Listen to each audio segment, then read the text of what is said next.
At different times in history, the notion of progress has always occupied a central place in the collective imagination. The idea that the future is inevitably better than the past has become almost a dogma. Technological advances, economic growth, and social transformations reinforce this perception. However, when it comes to the real lives of ordinary people, especially those at the base and center of the economic pyramid, the answer is not so simple. Is living in 2025 really better than living in 1955? This is not just a question of nostalgia or generational comparison. It is a deep investigation into how prosperity is distributed over time, who really benefits from growth, and which promises have been fulfilled or betrayed. Comparisons between eras cannot be made based solely on assumptions or memories. They require data, context, and, above all, a careful look at what doesn't usually make the headlines. There are charts that clearly show that the economy has grown exponentially over the past 7 decades. Adjusting for inflation and population growth, the numbers indicate a significant increase in so-called national prosperity. But the size of the economy does not, by itself, tell us who is benefiting from it. The mere existence of a big pie does not guarantee that everyone will have access to a fair share. Growth is one thing. Distributing that growth equitably is quite another. The aim here is to explore how this prosperity was, or was not, shared among ordinary citizens. The focus will be on the trajectory of those who occupy the center of society, middle-income workers. They are the ones who, in theory, most closely resemble the portrait of the average citizen and whose experiences help us understand the true state of a nation's economic health. Through 4 fundamental pillars: income, housing, wealth distribution, and social mobility, it will be possible to draw a consistent panorama of the evolution or regression of these conditions over the decades. To understand the situation clearly, we need to abandon the idea that time alone guarantees improvement. Moving forward does not always represent progress. The data shows that there were periods in which progress was widely shared, and others in which it was increasingly concentrated in the hands of a few. Assessing who had the best life requires going beyond consumer goods, technological innovations, or new lifestyles. It involves investigating whether the average citizen actually had more chances to live with economic security, stability, and prospects for advancement. Rather than making statements or speculating, the proposal is to examine how the country's economic performance has translated, or not, into quality of life for the majority. This is where the essence of the question lies. If the country has become richer, but the income of the majority has stagnated, there is something relevant to be discussed. If owning a home, which was previously attainable with just a few years of work, is now a distant project even for those with a good income, this is a structural change that cannot be ignored. If productivity growth has not kept pace with wage growth, then effort is not being rewarded as it once was. And if the likelihood of a person having a better life than their parents has decreased, something essential to the so-called American dream has also diminished. It's about understanding whether the system is working for everyone or whether it has been adjusted to benefit only a portion of the population. And more than that, it's about reflecting on the extent to which the idea of social mobility, central to so many modern democracies, remains viable. The world has changed, but not all changes represent progress for everyone. Some increase inequalities, while others reinforce historical privileges. And while public policies, the labor market, and the cost of living change, ordinary citizens need to adapt, not always with the same opportunities that existed in other times. This portrait that will be drawn over time is not limited to the accumulation of facts or figures. It is an attempt to reveal hidden patterns beneath the surface of the data. It is not enough to note that the economy grew. It is necessary to ask who, exactly, rose with it, and who was left behind. Because what is at stake here is not just the comparison between 2 dates, but a deeper understanding of what it means to live well in a country that prides itself on its growth, but does not always guarantee that this growth translates into collective well-being. The United States' economic growth over the past 7 decades is undeniable. Since the post-war period, the country has experienced rapid growth in production, consumption, and wealth accumulation. Between 1950 and 2020, per capita, GDP more than tripled, even after adjusting for inflation and population growth. This leap represents an impressive gain in productive capacity, driven by innovation, industrialization, urbanization, and, later, by advances in digital technology. On paper, everything points to significant progress. But the crucial point is not just the amount of wealth generated, but who actually had access to this prosperity. In the 1950s, the American economy was experiencing a period of optimism and expansion. The end of World War II had left the United States as the largest industrial power on the planet. With Europe and Japan rebuilding, global demand for American products soared. Mass production found ready and confident consumers, and the government acted decisively to foster this cycle. Programs such as the GI Bill, aimed at veterans, facilitated access to higher education and homeownership. The average salary of an industrial worker allowed a family to be supported with just one source of income, something unthinkable in many current realities. In addition to the creation of stable jobs, the period was marked by a notable convergence between productivity growth and wage increases. Workers became more productive and, at the same time, saw their incomes increase proportionally. The result was a society in which a large part of the population perceived real gains in their quality of life as the country grew economically. Consumption increased, but so did financial security, access to durable goods, and, in many cases, the building of wealth. In the 1960s and 1970s, growth remained positive, albeit with fluctuations. Oil crises, international tensions, and changes in the global market began to put pressure on the stability achieved in the post-war period. Even so, the incomes of most workers still kept pace with national gains with some regularity. During these decades, growth still translated into tangible improvements for millions of families. Purchasing power remained relatively stable, and the promise of progress seemed largely within reach. But this dynamic began to change profoundly in the 1980s. It was in this decade that the first clear signs of a disconnect between economic growth and middle-class gains emerged. Political and economic reforms, such as deregulation of sectors, tax cuts for the wealthy, and the weakening of unions, changed the gears of the system. The economy continued to grow, and significantly. However, the pace of growth in average income began to slow, while gains at the top of the pyramid began to expand at an ever-increasing speed. This new cycle ushered in a phase marked by a more intense concentration of prosperity. Companies became more profitable, financial assets appreciated rapidly, and new technologies increased productive efficiency. However, workers' pay failed to keep up with this progress. Productivity per worker in the United States nearly doubled between 1980 and 2020. However, average real wages remained stagnant for long periods. This indicates that, although the capacity to generate wealth has grown, the distribution of this wealth has become increasingly unequal.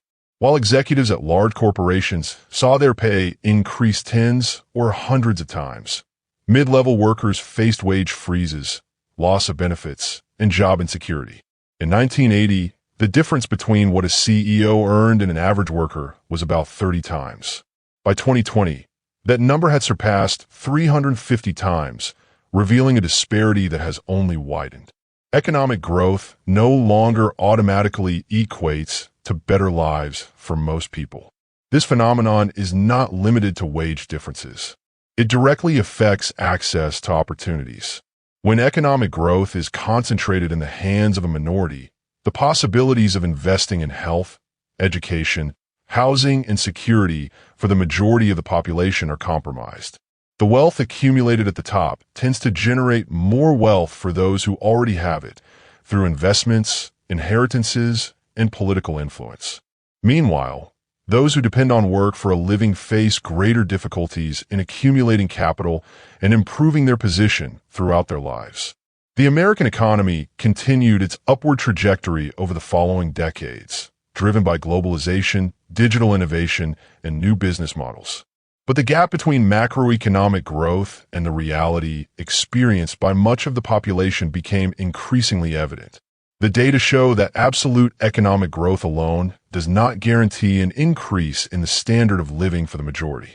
How the fruits of this growth are distributed determines the real impact on people's daily lives. Over the years, the discourse of continuous progress has come to coexist with clear signs of stagnation among those who depend most on the labor market.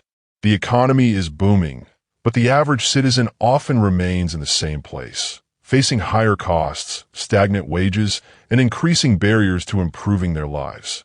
Understanding this contradiction is essential to assessing whether the economic growth of recent decades, despite being robust, has truly been a collective benefit or whether it has become a privilege for the few. When it comes to quality of life and economic security, few elements are as central as housing. Owning a home goes far beyond having a roof over your head. It means stability, security, and, most importantly, building wealth. It is through housing that most families consolidate wealth over the course of their lives. It represents an asset that can increase in value, serve as collateral, and be transferred between generations. Therefore, observing how access to housing has evolved over time is essential to understanding the most profound transformations in a country's social and economic structure. In the 1950s, the American scenario strongly favored the acquisition of real estate by the middle class. With public policies aimed at encouraging home ownership, affordable interest rates, and subsidized financing programs, purchasing a home was an achievable goal for most families. The costs were compatible with annual income, and the time needed to pay off a property was relatively short. A single source of income was often enough to cover household expenses, support the family, and still invest in the purchase of the property.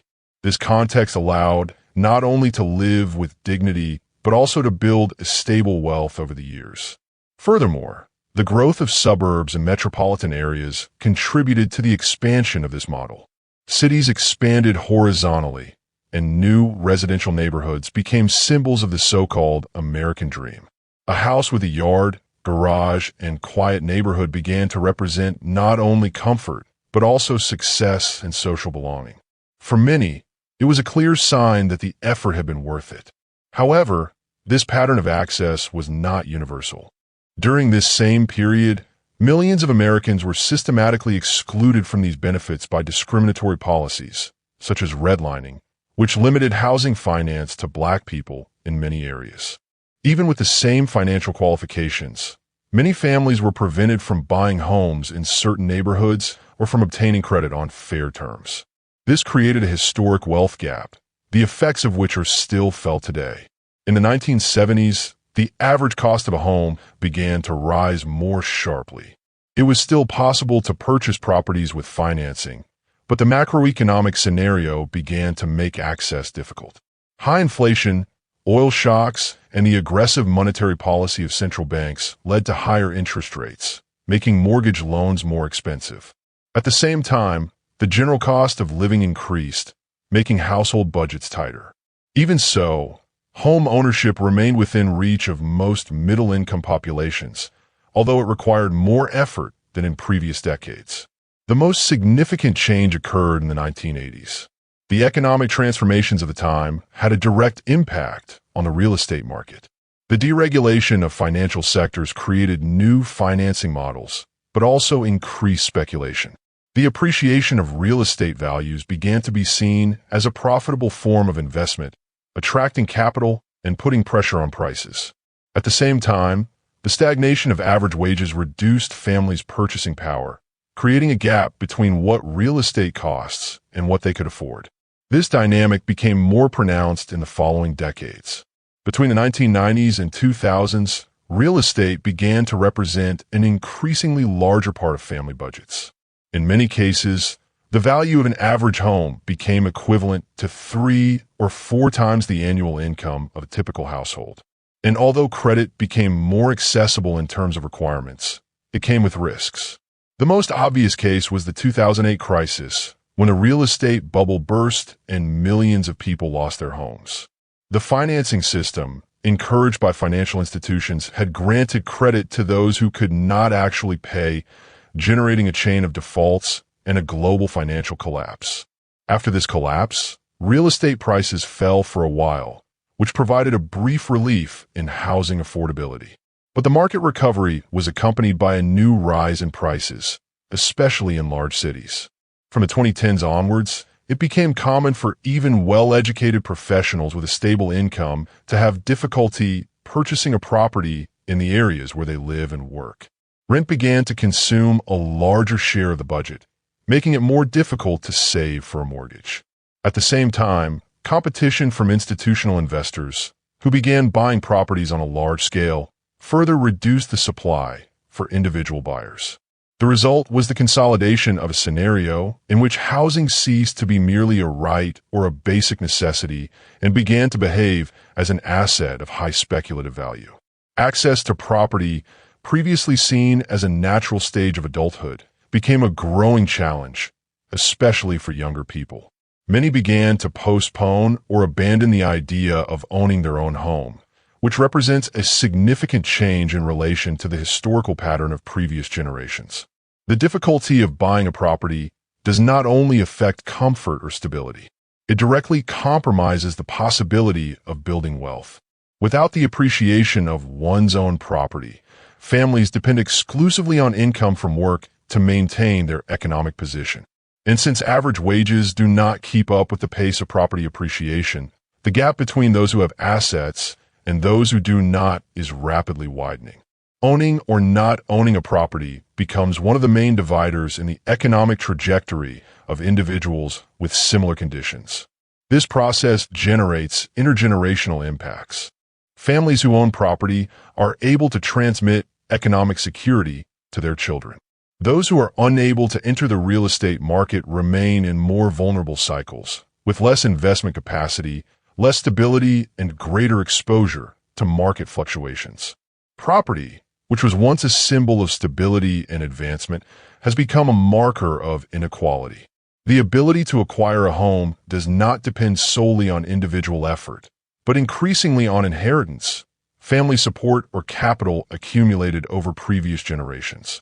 The deepening inequality in access to housing, as we have seen previously, did not occur in isolation.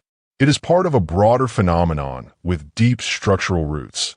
The progressive concentration of wealth in the hands of a minority, while the majority of the population faces increasing limitations in accumulating capital. This distortion is not limited to the present. It has consolidated itself over the decades, gaining strength in certain periods and altering the basis of income distribution and opportunities in the country. During the decades following World War II, American society experienced one of the most equitable periods in its recent history. Economic growth was accompanied by a relatively even distribution of income. Workers in different income brackets saw their incomes increase proportionally, creating an environment of shared prosperity. Taxation on the wealthy was high, unions were strong, and the government played an active role in building infrastructure and public services. This balance, however, began to unravel in the 1980s. Tax reforms, cuts in social programs, and an economic policy focused on liberalizing markets changed the functioning of the system. Taxes on the highest income brackets were significantly reduced, while redistribution mechanisms were weakened. At the same time, the wages of most workers began to grow at a much slower rate than productivity and corporate profits. The direct consequence was the emergence of a new phase, the growth of disparities. Data from the Organization for Economic Cooperation and Development, OECD, indicate that the United States has become one of the advanced economies with the highest level of income inequality. While the richest 1% accumulated increasing earnings from investments, dividends, and million-dollar remunerations, the middle class saw its purchasing power stagnate. The gap between the average income of the richest and poorest families increased year after year, reflecting a growth model that favored those who already had capital. This reality becomes even more evident when we look at the distribution of net wealth, that is, the total wealth of families. According to data from the Federal Reserve, The richest 10% of the American population now holds more than 70% of the country's total wealth. This includes real estate, stocks, investment funds, and other assets that appreciate over time. In contrast, the poorest half of the population has, on average, close to zero wealth when they're not in debt. This means that, even though they work full-time, many people are unable to save or invest, leaving them vulnerable to any economic crisis. This wealth inequality is reinforced by two factors. First, the difference in the type of income that each group receives. While the richest earn a significant portion of their income from capital gains, the rest depend exclusively on wages. Second, the logic of the tax system itself, which taxes income from work more highly than financial gains. Thus, those who live off investments can pay proportionally less tax than those who depend on their wages to survive. This widens the gap between those who accumulate and those who merely cover their basic expenses. Another important aspect is the exponential growth in the compensation of top executives. Companies listed on stock exchanges began to link the earnings of their executives to the performance of their shares. This created incentives to increase short-term profits, often at the expense of wage restraint or the reduction of benefits for other employees. The result is an increasingly wide disparity within corporations themselves. In the 1960s and 1970s, a CEO received, on average, 20 to 30 times more than a regular worker. In recent decades, this difference has jumped to hundreds of times, highlighting a gap that goes beyond economic results and also affects the perception of social justice. Inequality is not limited to income and assets. It also manifests itself in the way people access essential services. Quality education, healthcare, security, and transportation are often dependent on the ability to pay. Wealthier regions have well-equipped schools and modern hospitals, while poorer areas face structural precariousness. This segmentation creates a cycle that is difficult to break. Families with fewer resources face more obstacles to improving their conditions, while those with accumulated advantages are able to reproduce them over generations. Economic advancement, once associated with individual effort and merit, has become increasingly dependent on starting point. Children from wealthy families have greater access to higher education, experiences abroad, networks of contacts, and opportunities for well-paid work. Those born into vulnerable contexts face difficulties from an early age, from schools with poorer infrastructure to the lack of food security. Economic inequality, in this sense, becomes inequality in life prospects. This is where the distribution of wealth reveals its true impact on society. More than a statistical issue, it directly affects the social fabric, fueling tensions, insecurity, and the perception that the system is out of balance. Social mobility, which for decades was associated with the ideal of personal growth, becomes increasingly limited. The future ceases to look promising when effort does not result in progress. And in this context, the role of public policies, fair taxation, and collective investment becomes crucial to restore some form of balance. Extreme concentration of income and wealth is not inevitable. It is the result of choices made over time. Tax rules, labor structures, access to credit, and market regulation shape the way wealth circulates. When these decisions disproportionately favor a minority, economic growth loses its power as a tool for inclusion. The result is a system that accumulates resources at one pole while increasing scarcity at the other. An economy like this may grow, but it does not advance as a society. When inequality is persistently established, its effects are not limited to the present. They shape what is possible in the future. And it is precisely at this point that the idea of social mobility begins to weaken. The belief that anyone can improve their lives through effort, dedication, and individual merit has always been a symbolic foundation of American society. However, this promise has become increasingly difficult to fulfill for a significant portion of the population. For much of the 20th century, upward mobility seemed like a viable path for millions of workers. Children of blue-collar workers were able to achieve higher levels of income, education, and economic security than their parents. This was possible because of a combination of favorable factors: shared economic growth, increased access to higher education, stability in the labor market, and public policies that promoted inclusion. The distance between the starting point and the destination point was surmountable, which fueled the expectation of continued personal advancement. However, in recent decades, this social ladder has become steeper. The foundations that supported this ascension have weakened. The job market has become more volatile. Average incomes have lost momentum, and education and healthcare costs have soared. The result is that, even with academic training and professional dedication, many individuals encounter structural barriers that limit their advancement. The idea that effort alone is enough to achieve a better life is no longer supported by the data. Research on intergenerational mobility suggests that in the United States, the likelihood of a child from a middle-class family earning more than their parents has been steadily declining since the 1970s.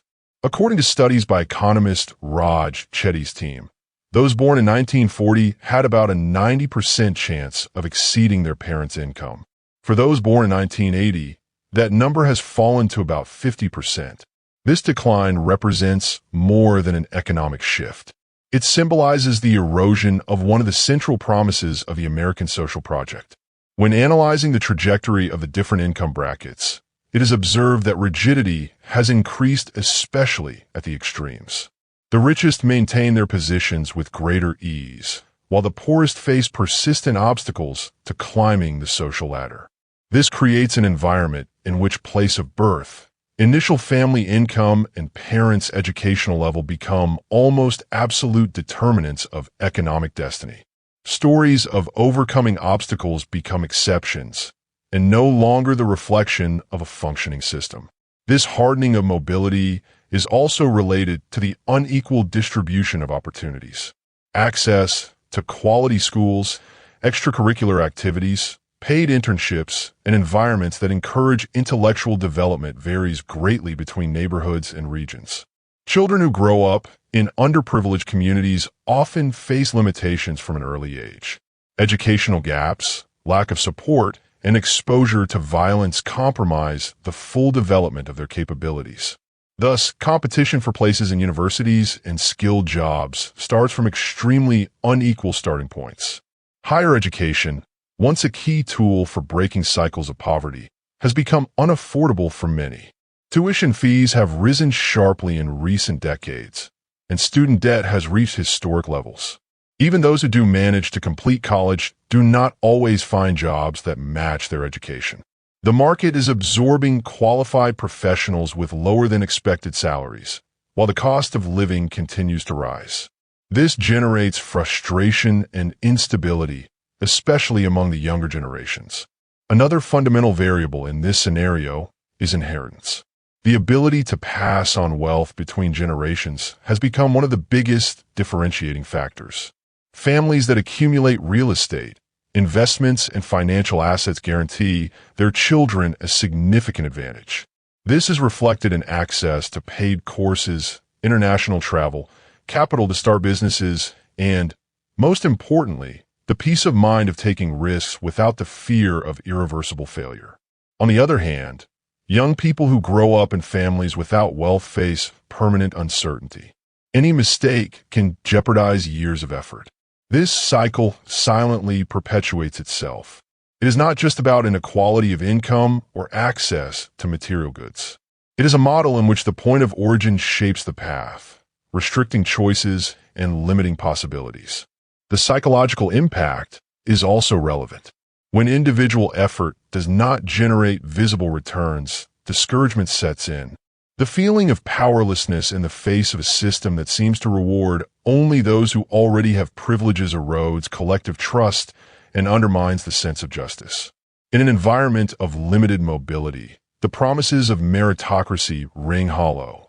The narrative that everyone has the same chance ignores the real starting conditions. Competition takes place on uneven ground, and the outcome can hardly be considered fair. Accumulated frustration turns, over time, into distrust in institutions, political polarization, and withdrawal from civic participation. The idea of a society where talent and effort define the future becomes distant from reality, replaced by a model in which destiny seems predetermined. By observing this movement, it is possible to understand why the American dream, once so present in the collective imagination, has lost its symbolic power, not for lack of ambition or will to succeed, but because the conditions that sustain this dream no longer exist for many. The combination of growing inequality, limited access to opportunities, and social rigidity paints a picture in which mobility is no longer the rule but the exception. And when a society is unable to offer real opportunities for advancement to its citizens, its cohesion begins to weaken. Over the past few decades, the portrait of the middle class in the United States has undergone profound transformations. What was once synonymous with stability, advancement, and security has become marked by uncertainty, financial pressure, and reduced expectations. The combination of sustained economic growth and unequal distribution of wealth has altered the logic that has long underpinned the balance between effort and reward. An analysis of the most relevant indicators reveals a consistent pattern. The economy has expanded its productive capacity, but the gains generated by this advance have not been distributed proportionally. While the upper echelons of the pyramid have increased their control over capital, the base of the population has faced wage stagnation, difficulty in accessing housing, growing debt, and an environment hostile to mobility. These factors combined have reshaped the middle class, reducing its room for maneuver and undermining part of its historical role as an axis of stability and growth. The cost of living with dignity has increased significantly. Items that were once considered basic, such as quality education, health insurance, safe housing, and retirement, have begun to require ever greater efforts. Many families live in a constant state of financial vigilance, trying to balance tight budgets in a scenario where unexpected events are increasingly expensive. The feeling that work no longer guarantees progress has spread, affecting not only the pocketbook, but also the sense of belonging and optimism about the future. Behind the numbers, there is a silent reality. People who dedicate themselves daily, who seek qualification, who make conscious choices, but who find themselves limited by a system that no longer responds in the same way to individual commitment. The value of effort remains, but the return has become uncertain. And this frustration is not a one-off. It has been repeated from generation to generation, fueling a growing distrust of the promise that the next stage will be better than the last. However, this is not an immutable condition. The decisions that shaped this reality were political, economic, and institutional. And different choices produce different results. The way a society distributes its resources, organizes its labor market, and structures its public policies defines the kind of future it builds. The decline in social mobility and the weakening of the middle class are not natural events. They are consequences of decades of economic direction that favored concentration over sharing. If current signs indicate that a model is exhausted, this also opens the door to profound revisions. A healthy economy is not sustained solely by accumulation at the top. It depends on the vitality of its base, the capacity for renewal of its middle class, and the confidence that the effort is still worthwhile. Reversing the trend of stagnation requires more than growth. It requires political will, a redefinition of priorities, and, above all, a commitment to equity. Recent economic history shows that progress is not guaranteed. It needs to be built continuously, with choices that expand opportunities and strengthen social bonds. If the middle class was once the engine of economic expansion and collective well-being, it can play that role again. But this depends on reestablishing the conditions that allow people to dream, plan, and achieve their goals without the starting point determining the destination.